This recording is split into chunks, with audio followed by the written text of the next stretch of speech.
Okay, next we have Leave It.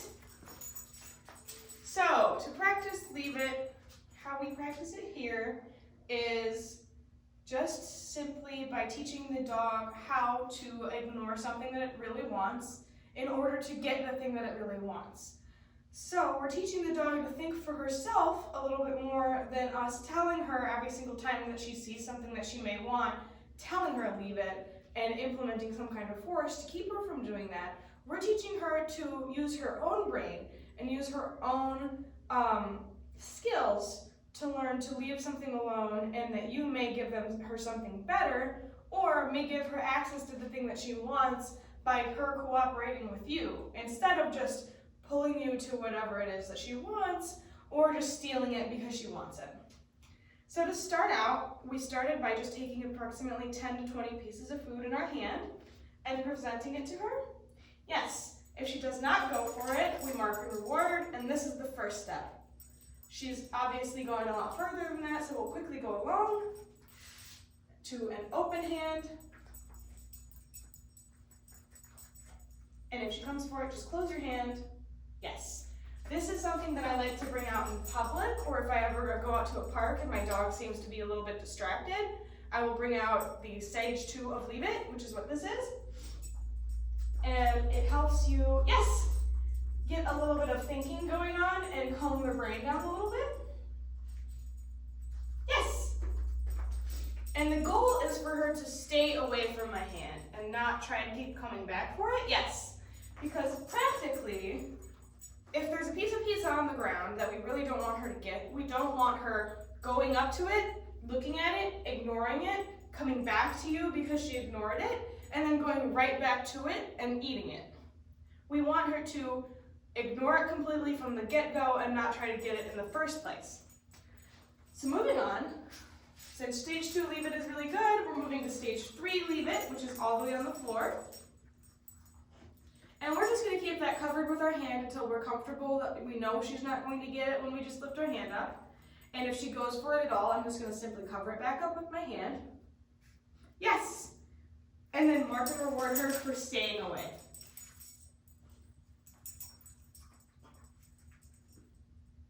And make sure that you don't ever let her actually eat from this pile in front of you. Now right now, she's not completely going for it, yes. But if she comes up again, I do wait for her to back up a little bit before I mark the reward. So again, she's coming up closer. I'm gonna wait for her to back up again before I mark the reward. Just because she does know this, and I prefer her to stay a little bit farther away. And if she's not getting the hint, I'll just simply cover it again. And then we'll wait. Yes, and even if it's just 1 foot step, I'm taking that, and I'm just shaping her to stay away. You sneaker, yes! But you see again, even though she did come back and try and go for it, she took a step back after I covered it, yes! And there, she approached and stopped at a farther distance than before. Yes. And whenever she does like make a little bit of a detour to go sniff something else, I'm gonna mark and reward that too. Yes. Because that will aid us in getting more distance from her as this goes on. Yes. Once she learns that she can get all of them pretty quickly when she stays away, instead of having to run further every time, she does typically stay farther away. Yes.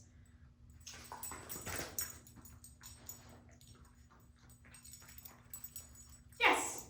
And anytime like that where she lingers a little bit away from me, I'm going to mark and reward that as well. So that's stage 3, Leave It. And for stage 4, Leave It, actually we'll go over conditioning first. In between stage 3 and stage 4 Leave It, and once the dog hits the ability to do stage 3 Leave It, I typically will add in what's called Leave It conditioning. Basically what we're doing is the same as what Pavlov did to his dogs. So Pavlov, he rung the bell, he fed the dog. He rung the bell, he fed the dog. He rung the bell, he fed the dog. He rung the bell, the dog starts salivating even if the food is not in the room. So what he did was he made a connection in the dog's brain between the bell and food. So the brain starts signaling to the dog when it hears the bell that food is coming. And it creates a very strong association between the two things. And it seems very simple, but it's extremely effective. So basically what we're doing is anytime we say our conditioned words is we're opening a bag of Pringles for them. What does your dog do when you open a bag of potato chips? They come running because they hear the crinkling and it could be a treat for them. We want to do the exact same thing with our leave it word. So when I say leave it, I want the dog to orient to me. So to accomplish this without using any kind of force, it's pretty easy. All you're going to do is take whatever amount of food you want. It can be anywhere from 5 to 20 pieces of food. You can use your kibble, but for this and recall, I typically like to use higher value things just to really solidify how important it is for me. So what I will do is pretty simple. Just make sure that the timing is correct. You're going to say, Annie, leave it, and then give her the food. I'm not using my marker word. I am simply saying her name, the cue, pause. The pause is important to let her brain process, and then feed. So Annie, leave it. Annie, leave it. Annie, leave it. And you'll see in real life, now when you say this word, she's going to look to you like, okay, where's my cookie? Annie, leave it. And you can even play around with how you say the word. Annie, leave it. Annie, leave it. And I've even seen this work in a way when paired with stage 4 leave it, and even sometimes without pairing it with stage 4 leave it, that the dog may just leave the thing that you want them to leave without you even having to do anything else, simply because they're anticipating the food coming from your hand and will ignore the thing that's on the ground. Annie, leave it. And it doesn't matter what she's doing as long as she eats the food. Annie, leave it.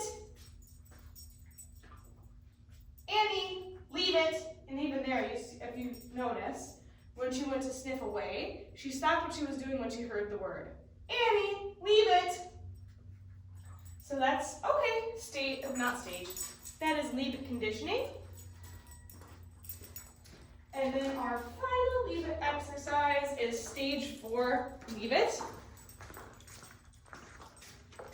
And for stage 4 leave it, you're going to need a container, preferably one with a top, but I have a cup, this works. Yucky. Dog training doesn't have to be super complicated. You don't need anything with a cover. I, however, do like the cover because you can really split down the steps a little bit more. However, she does have an understanding of what's going on, so I'm a little bit less worried about it. So, I am going to leash her up, because for this, it's very important that she never gets to eat the thing that she's leaving. So I'm going to leash her up to prevent any mistakes. And I am going to set the thing that she is leaving down on the ground and not let her get it. So to do that, I'm choking up on the leash so that she cannot physically reach it, and I'm going to prevent her from getting to it. It's natural, she's going to be like, what is that? Aki. So we are just going to practice ignoring that. Leave it. So what I'm going to do is just simply walk back and forth. Yes, at a distance that I know she won't go for it first. Yes. And anytime she successfully walks past it without going for it, I will mark her reward. She does not have to be healing, even if she just chooses to. Yes.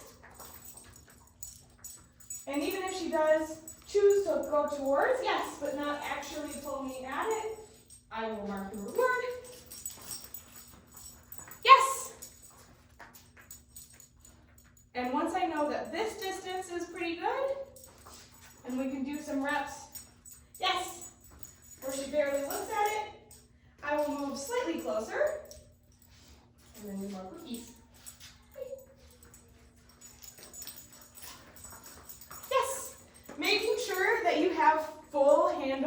leash, and at no point can she physically, yes, Annie, leave it, yes, good girl. Can she physically get to the thing? I'm gonna go reload our cookies. And this does give you opportunities to practice your leave it cue, yes. So you notice every single time that I have said her cue, she has just looked right back at me, and functionally, that works really well as a nice leave it.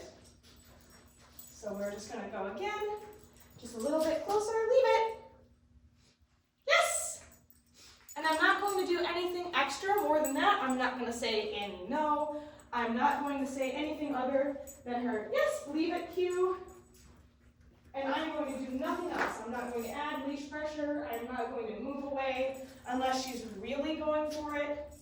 Then I may try and coach her away from it if she's not listening to her leave it cue. Yes! And you see we'll slowly move closer, making sure not to make any big steps. Yes! Before she's ready. It's important to build on successful, yes, approximations to what we want. So that was a little bit more of a struggle. Annie. Oh, did one get stuck in the fence? Good girl. Yes! This cup is pretty novel to her. Yes, so it's very natural for her to want to go check it out. However, I am going to continue to keep her away from it. And just continue. Leave it. Yes. Building successful approximations. Yes. And rewarding her for being successful. Yes. And then I will end on that note. She did great. So I'm going to slide up the leash, hang on to her, pick up the thing she's leaving, and put it away right away so that she does not have the opportunity to actually still go for it.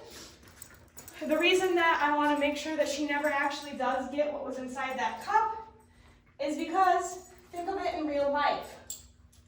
If the pizza's on the ground and the dog leaves the pizza 9 out of 10 times, but that 10th time she's successful in actually eating the pizza, you will forever have a dog who is willing to gamble and pretend that she's ignoring it until she thinks you're not paying attention and will die for it. So we want to prevent that from ever becoming a problem that we have to deal with in the first place and just never let her actually get the leave it object. So that's how we do leave it.